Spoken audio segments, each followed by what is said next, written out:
Welcome to social. Pathaan एक proper mass action film है, but a lot of you might not realize कि film में कितने सारे हिडन रेफरेंसेस हैं। लिटरली अगर मैं गिनने जाऊं तो फिल्म के सभी इंपॉर्टेंट सीन्स में किसी न किसी पुरानी फिल्म को एक रेफरेंस है और कई सीन्स में हिडन मीनिंग्स हैं। माय नेम इज विशाल और इस वीडियो में आपको पठान से जुड़े कुछ सिनेमैटिक रेफरेंसेस के बारे में बताऊंगा, जिससे आप फिल्म को और भी अच्छे से समझ पाएंगे। एंड मेक श्योर कि आपने पठान देखी है, बिकॉज इस वीडियो में बहुत सारे स्पॉयलर्स होने वाले हैं। अपनी कुर्सी की पेटी बांध लो, मौसम बिगड़ने वाला है। नंबर 1, जो ट्रक फाइट सीन फिल्म में आता है वो क्लियरली फिल्म धूम को एक रेफरेंस है। इफ़ यू रिमेंबर धूम, तो वहाँ भी जॉन अब्राहम विलन थे और वहाँ पे भी उन्होंने एक ट्रक के ऊपर फाइट किया था। सिमिलरली पठान में भी इसी तरह की फाइट सीन दिखाई जाती है and we can actually say that this is a clear homage to Dhoom. Number 2, ये भी एक धूम का रेफरेंस है जो पठान में दिखाया गया है। जिम एक सीन में पठान को बोलता है कि दूसरी लाइफ में हम दोस्त होते या फिर एक अलग लाइफ में हम दोस्त होते। बिल्कुल इसी तरह से कबीर का कैरेक्टर जय दीक्षित को धूम में ये लाइन कहता है। ये सीन तो मुझे एक्चुअली बचपन से ही याद था और मैंने फिल्म देखते हुए ही नोटिस कर लिया था कि ये तो क्लियर रेफरेंस है धूम को। नंबर 3, फिल्म में एक सीन आता है जहाँ पठान बताता है कि वो इतनी मिशंस में लड़ चुका है और टूट चुका है कि उसके अंदर लिटरली मेटल रॉड्स लगी हैं। उन्हीं मेटल रॉड्स की वजह से उसे एयरपोर्ट पे बहुत प्रॉब्लम आती है क्योंकि वहाँ पे मेटल स्कैन किया जाता है। ये सीन एक्चुअली एक शाहरुख खान की रियल लाइफ से एक मेटा रेफरेंस है। इतना बड़ा स्टार होते हुए भी जहाँ पे आपको पूरी दुनिया जानती है, फिर भी उन्हें कुछ कंट्रीज में रोका गया है because of his religion. Pathaan में दिखाया गया ये सीन क्लियरली उनकी रियल लाइफ का एक मेटा रेफरेंस है। डिटेल नंबर 4, पठान एक फाइट करते हुए बोलता है घुंघरू टूट गए। ये आपको पता ही होगा कि किस मूवी का रेफरेंस है, वो है War. Both the films are directed by the same director, so it is very evident कि ये रेफरेंस वॉर को था। डिटेल नंबर 5, फिल्म के विलन जिम की जो स्टोरी है वो मैं हूं ना के विलन राघवन से बहुत सिमिलर है।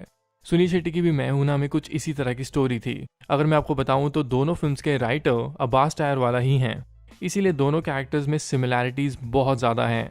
Now the next detail is about एक था टाइगर को रेफरेंस। अगर आपको याद हो तो सलमान और कटरीना के कैरेक्टर कैमरा पे कॉट होते हैं, उसके बाद उनके पीछे पुलिस पड़ जाती है। इसी तरह से दीपिका को भी कैमरा पे स्पॉट किया जाता है। डिटेल नंबर 7, फिल्म में एक सीन आता है जहां जॉन अपने अंडरवेयर में दिखाई देते हैं, which is like his usual thing. और पठान जैसी फिल्म जो एक्शन पैक्ड है बहुत और उसमें ये सब की क्या ज़रूरत है, but then you have to realise that this is a tribute to दोस्ताना।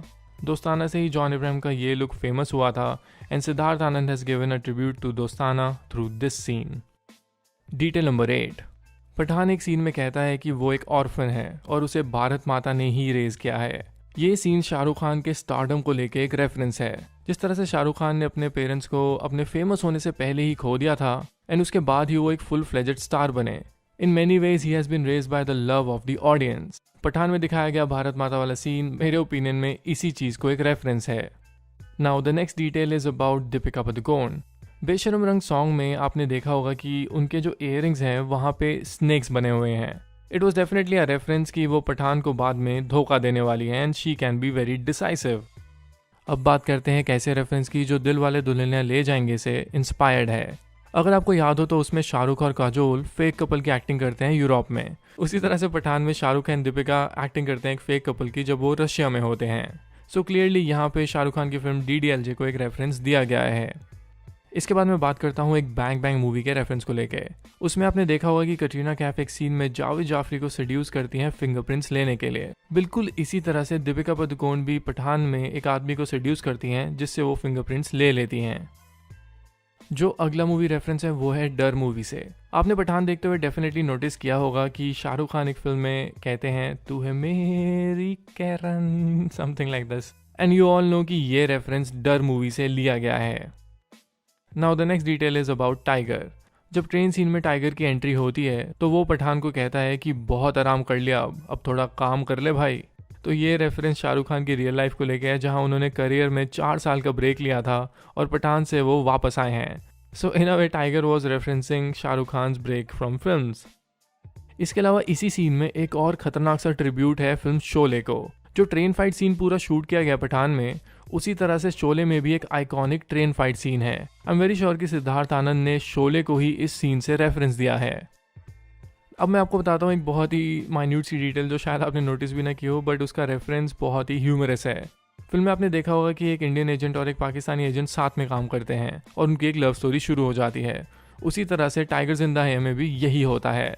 लिटरली पठान में जॉन का कैरेक्टर मॉक करता है कि ISI क्या कोई डेटिंग ऐप है। ये पूरा कॉमेंट स्पाई यूनिवर्स को एक मॉकरी था। दैट इज वाई मेकर्स ने जिम को ये डायलॉग दिया था कि वो कहीं ना कहीं हम सबके एक्सप्रेशंस को एक डायलॉग में बयां कर दे। लिटरली रॉ और ISI कब से एक साथ काम करने लगे इस तरह से? ये फिल्म के वर्ल्ड में ही पॉसिबल है। And that is why I think Jim इस बात का मजाक उड़ाता है और बहुत लोगों को ये चीज़ काफ़ी रिलेटेबल लगी होगी। फिल्म में एक सीन आता है जहाँ लिटरली जॉन 2 हेलीकॉप्टर्स को रस्सी से नीचे को कर देता है और ये रियलिटी में तो इतना पॉसिबल नहीं है, पर यहाँ पे जो रेफरेंस है वो जॉन इब्राहिम की एक्शन हीरो इमेज को है और सिद्धार्थ आनंद ने इस फिल्म में भी उनको पूरी तरह से सुपर पावरफुल दिखाया है। सो दैट इज वाई चाहे सत्यमेव जयते ऐसी खराब सी फिल्म हो या फोर्स जैसी एक्शन ड्रिवन फिल्म, जॉन की एक्शन हीरो पर्सनैलिटी को पठान में बहुत अच्छे से यूटिलाइज किया गया है। इसके बाद जो हिडन रेफरेंस है वो है ऋतिक और जॉन को लेके। आपने पठान में देखा होगा कि हमें पता लगता है कि जिम और कबीर एक टाइम पे एक साथ मिशंस किया करते थे और वो उनके बेस्ट एजेंट्स थे। सिमिलरली अगर आप धूम फ्रेंचाइज में वापस जाओ तो ये दोनों ही विलन रह चुके हैं धूम के, और धूम में भी दोनों का स्टाइल बहुत ही यूनिक था और उनको कोई भी पकड़ नहीं पाया था eventually. So in a way it's not a clear reference but it's a good detail to notice. Now let's go on to the last detail. Film का जो लास्ट सीन है जहाँ पे टाइगर और पठान का कैरेक्टर बैठ के बातें कर रहे होते हैं कि हमारे जाने के बाद ये सभी मिशंस कौन करेगा। शाहरुख खान कहता है नहीं यार उससे तो नहीं होगा। फिर टाइगर कहता है कि नहीं वो भी थोड़ा उसमें एटीट्यूड है। तो यू नो तो मेरे ओपिनियन में एक बहुत ही मेटा रेफरेंस है आजकल के स्टारडम को लेके। शाहरुख और सलमान इवेंचुअली आखिरी स्टार्स हैं उस तरह के। बाकी जो नए एक्टर्स आए हैं उनका स्टारडम इतना बड़ा नहीं हुआ है जितना सलमान और शाहरुख का है। So in a way they are referencing their own film careers कि उनकी जगह इसके बाद कोई भी नहीं ले सकता। ऑलराइट, ये तो थे मेरे hidden details from the film. मेरे पास एक्चुअली और भी 20 डिटेल्स हैं जिसके बारे में बात करना चाहता हूँ, पर मेरे पास वो फुटेज अवेलेबल नहीं है because Pathaan has not release on OTT। So जब मूवी आएगी तो मैं इसके बारे में और वीडियोस बनाऊंगा। So let me know in the comments कि आपको ये वीडियो कैसी लगी, और अगर आपने भी कोई डिटेल्स नोटिस की हो तो मुझे कमेंट्स में ज़रूर बताना। इसके अलावा if you like my videos you can follow me on Instagram and Twitter on my personal ID which is Vishal in cinema, जहाँ पर मैं सिनेमा के रिलेटेड चीज़ें पोस्ट करता रहता हूँ। So if you like my videos you can follow me there as well.